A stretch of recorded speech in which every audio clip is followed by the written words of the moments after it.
Good morning! So ayan, simulan natin tong araw na to ng pagiging kalmado. Andito nga ako sa mga babies natin na talaga naman hindi na mapigilan ang kanilang paglaki at grabe. Ang cute-cute nila at marunong na nga din silang makipaglaro sa akin. Minsan nga kapag naglilinis ako, aba ay talaga naman nangangagat na rin sila. Pero ngayong umaga, ibang energy nila. Mukhang mga kalmado sila ngayon. Or dahil gutom na kaya sila. Hinawakan ko nga yung isa at pinakiramdaman ko nga yung body temperature niya. Ayun, okay naman yung body temp niya. Siguro gusto lang nila na ganitong energy, diba? Winawalis ko nga pala yung kanilang kulungan dahil mamaya ay papakainin ko na nga sila.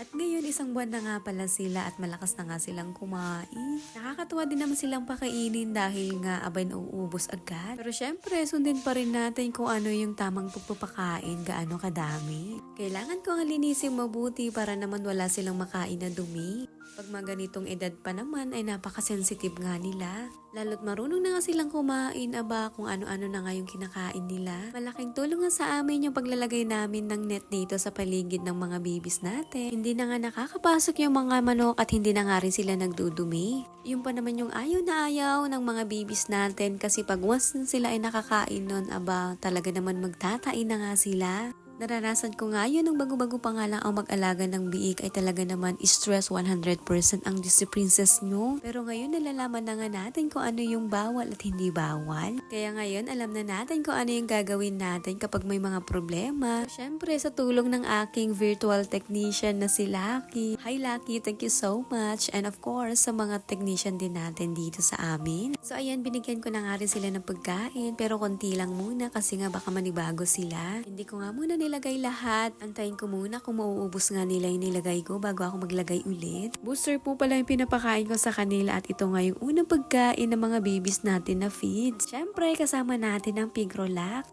Yun nga po pala yung ginagamit nating feeds at ayan, tignan nyo naman ang kanilang katawan. 6 nga po pala yung babies natin at kung mapapansin nyo, iisa nga lang talaga yung nagmana ng kulay sa mama. And the rest kulay white na.